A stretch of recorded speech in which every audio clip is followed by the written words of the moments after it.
What's going on? What's going on, man? Y'all know who it is. You know what it is, man. It's your boy Big June, man. I'm back with it. Here with another episode of Big June Sports Talk, man. Where sports discussion becomes sports debates, and so on, man. But we discuss the good, the bad, and the ugly. Everything and anything in the sports world, man. I touch on this platform, man. So you already know, man. I'm just dropping these joints and trying to stay more consistent with it as far as, you know, these videos that I drop. And I mentioned New York state of mind, and I'll get into that in a little while, discuss a little Jets, Giants, Knicks, Nets, Yanks, Mets. It is what it is, you know what I'm saying? Shout out to the New York Rangers. Hockey's also back, all my hockey fans. You know, I got the Jackie Robinson episode coming up. I also got the Penn State Predator coming up. I might have to do that a two-part on that one because, you know, it's a lot to cover as far as, you know, what was going on in Penn State with the Standuski scandal and all that, right? So, you know, be on the lookout for that. I got these episodes and, you know, just thinking about, you know, the state of mind as far as sports when it comes to New York. You know, obviously, Yanks and Cleveland, Guardians, Game 2 got postponed yesterday, rained out. So today, as far as the divisional matchup, and, you know, shout out to the New York Mets, had a wonderful season. Nothing to be ashamed about, you know, 101 games. You tip your hat, and, you know, you make the adjustments you need to make to move on and strengthen the team further moving forward, right? But let's get into the Mets a little bit right now. All right. Again, 101 wins in the season. Gotta feel good moving forward, right? If you're a Met fan, knowing you have an owner who's willing to pull out any stop to get it done, pulled out the wallet, continues to open up the vault, right? To accumulate more talent. So again, as a New York Met fan, you gotta feel good, you know, knowing that, you know, 101 wins. You basically had the divisional smash for the duration of the season until that crucial matchup against Atlanta. But a couple of things that sticks out to me right now as far as the New York Mets, and I'll get into that right now, is what's going to happen with that 1-2 punch of Jacob DeGROM and Max Scherzer. I mean, we all seen Max Scherzer stumbling down his finish line, right? A lot of people saying that he's dealt with a dead arm since last year when he was the National / Los Angeles Dodger. So, you know, he does have a lot of mileage on that arm for being a strikeout pitcher, a dominant pitcher for over a decade, right? Now, you talk about one ace, but the Mets actually have two on that roster, right? In that rotation. But this one here has made it clear that he's going to opt out. And that is Jacob DeGROM. So now,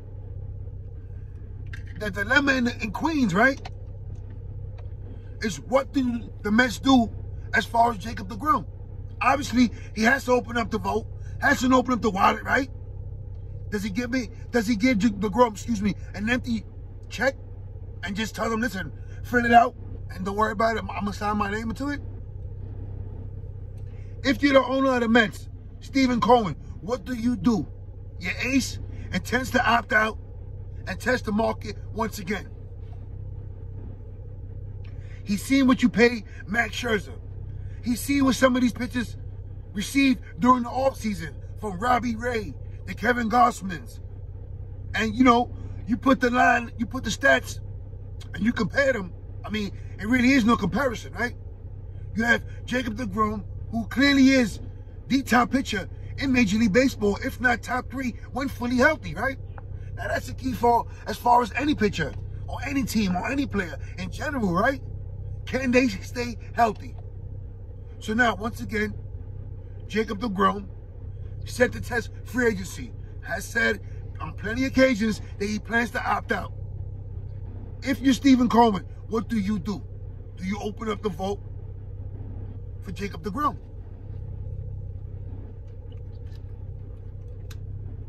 You know, as far as the Yankees, you know, we had a lot of question marks heading into the playoffs. And, you know, I would say Garrett Cole alleviated some of them with that first start. I mean, if you watch Garrett Cole perform as a Yankee all throughout his career, he's allowed a lot of home runs. You know, fortunately, a lot of them have been solo shots, right? However, when he's on. And he's as good as any pitcher in Major League Baseball. When he's on, right? And he's also playoff tested from his days with the Houston Astros, right? So, now you get to see NESTOR CORTES. What does he do? I know he had a good, solid 1-2 matchups against the Cleveland Guardians, right?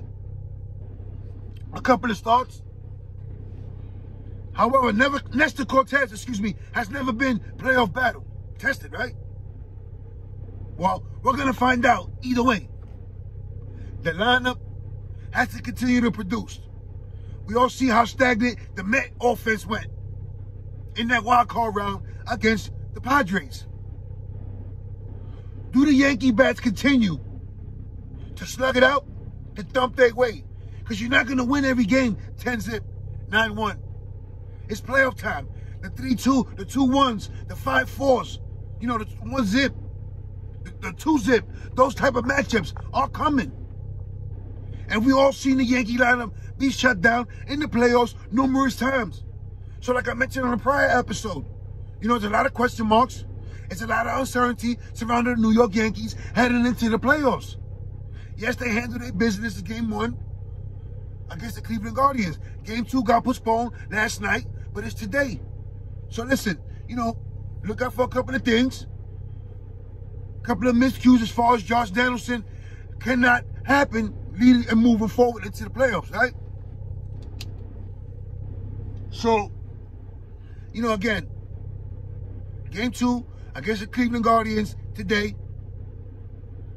And moving forward, we're all going to see how that rotation holds it down, how the bullpen will respond. Obviously, you know, Aroldis Chapman with that situation, him staying in Miami, with him not being guaranteed a roster spot for this round, not knowing that if we did advance into the American League Championship Series, he could have possibly been reinstated into the rotation, and the bullpen. So, you know, that's kind of messy.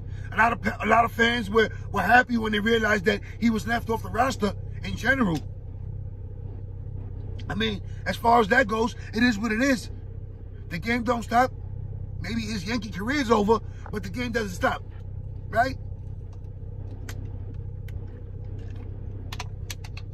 Now,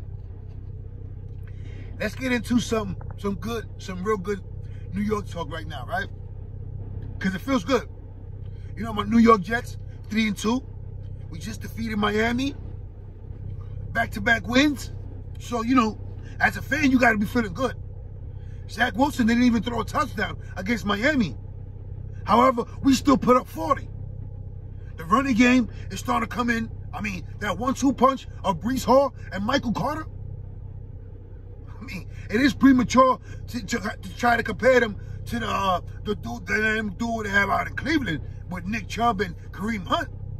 But these young boys, Michael Carter and Breece Hall, woo-hoo-hoo. Stay tuned, Jet fans, because it's real exciting coming at that backfield, man.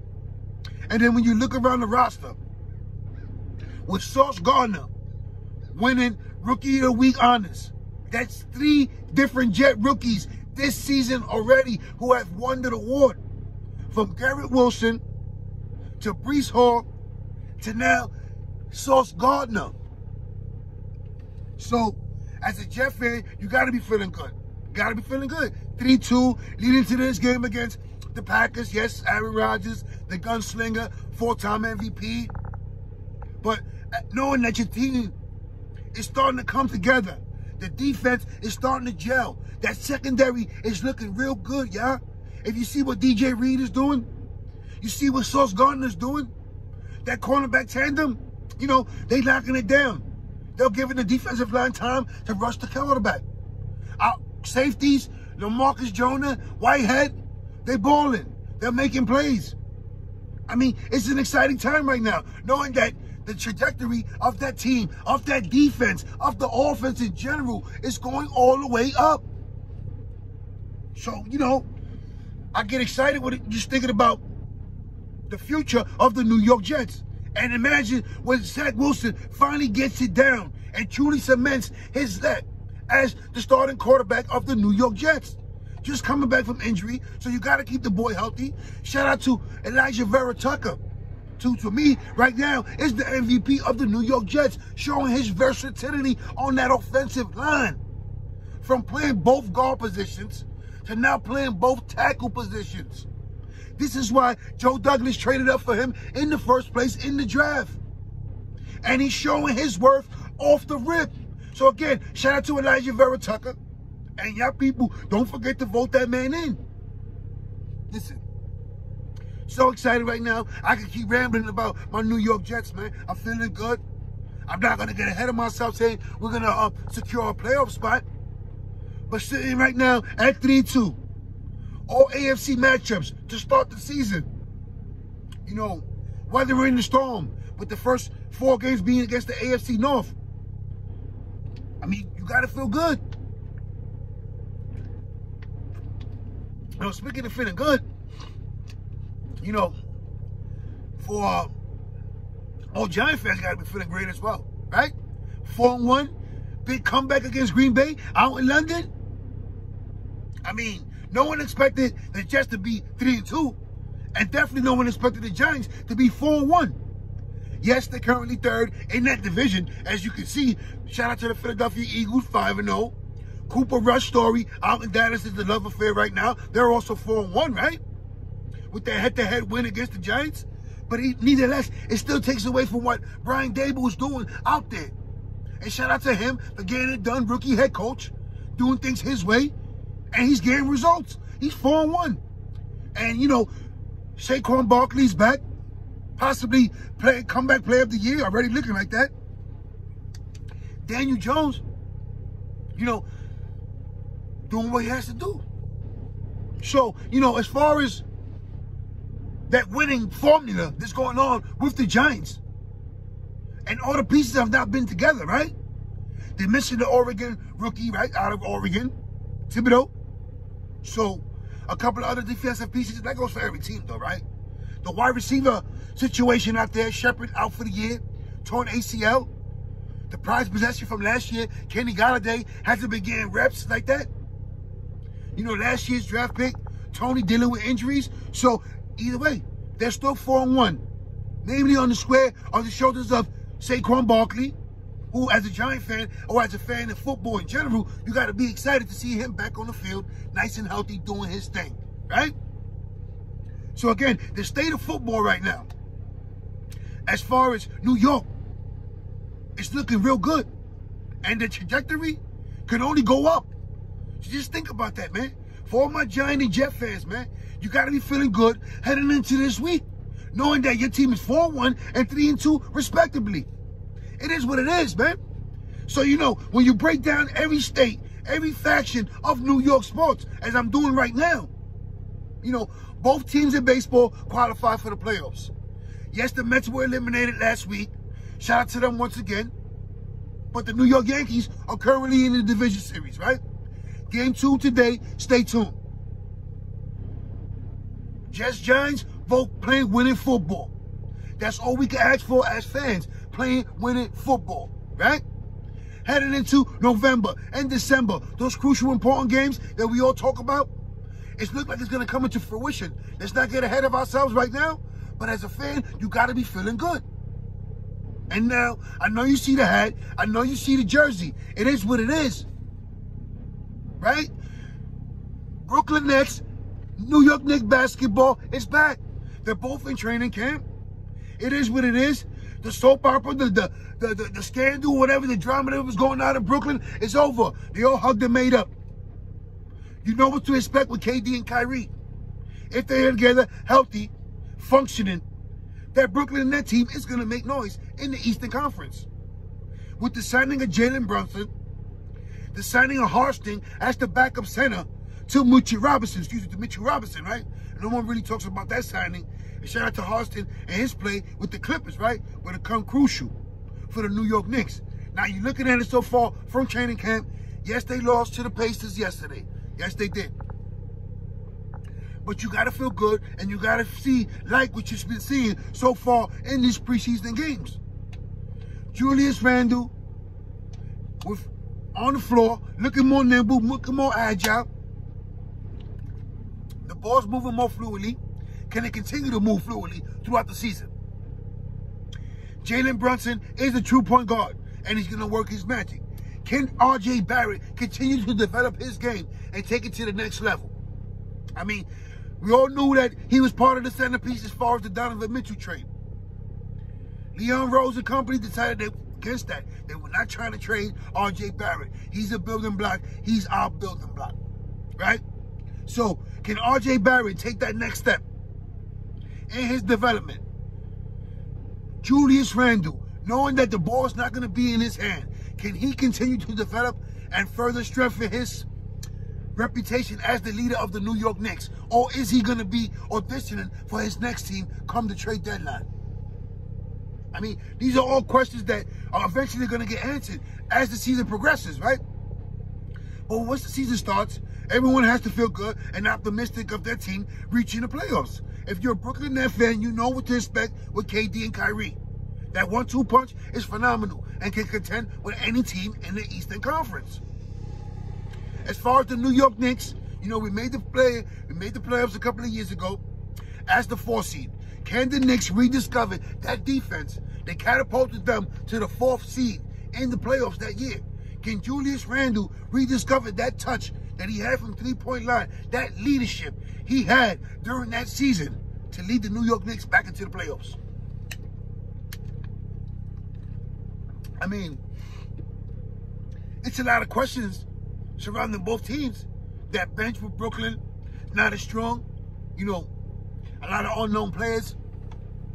As far as New York Knicks, can they compete in that Eastern Conference? Can they compete in the Atlantic Division within itself? Knowing that the Eastern Conference champions, Boston Celtics, drama and all, are still there. Toronto Raptors are there. The Brooklyn Nets are there. The Philadelphia 76ers are there. So you look at the division, you look at the conference, the level of competition. As a Knicks fan, you know, where do you see the New York Knicks sliding in? As a playoff side? 1 through 4?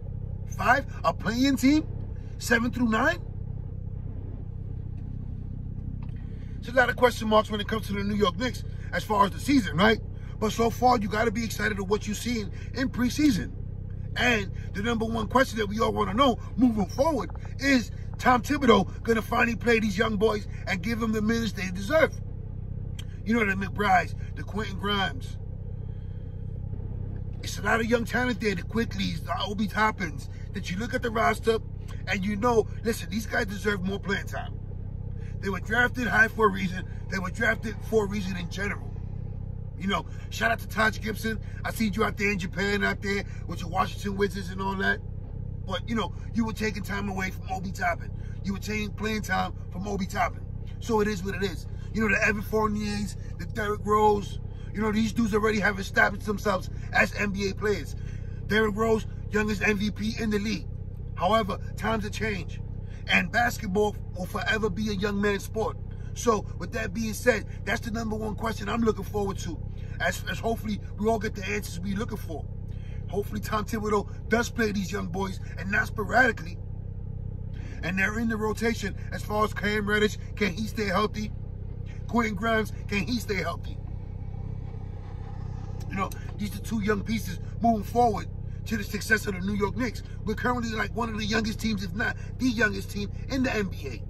So you gotta, you know, you gotta let these boys play. You gotta see what they have moving forward as a team, as an organization, right?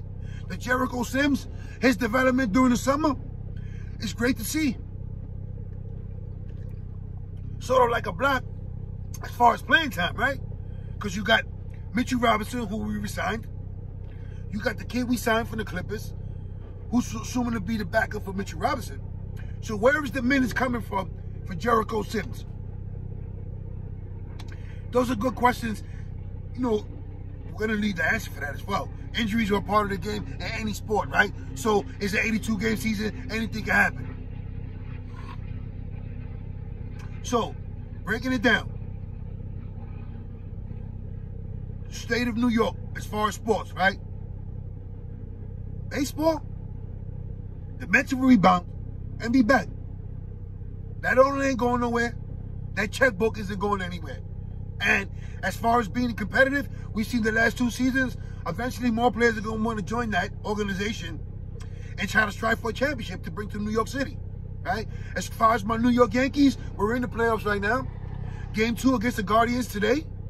You know, so root for the home team. And hopefully, you know, we can catch this division series round and move on to the American League Championship Series and keep our season alive, right? But as far as, you know, New York baseball, it's thriving and it will continue to thrive. And you know what? Shout out to the Mets once again, man, because it is what it is. Y'all had a great season. Nothing to tip your hat about, man. You know, right now, as a football fan, as a New York football fan, and let's continue, let's not count out the Buffalo Bills, right? So you have a 4-1 Buffalo Bills, you got the 4-1 New York Giants, and you got the 3-2 New York Jets. So it feels good. It's a great time to be a New York fan as far as football, man. And shout out to the Jets, and hopefully we get this W this week against the Packers and continue to accumulate these W's, man. And the Giants, you know, continue to stun people as far as that 1-2 punch with Daniel Jones and Saquon Barkley, man. It's a winning formula right now for rookie head coach, right? Brian Dable. So the state of football right now, it looks like we're going to have meaningful games in December. And let's shout out the NFC East because it's looking real competitive. You know, 5-0 Philadelphia, both Dallas and New York 4-1.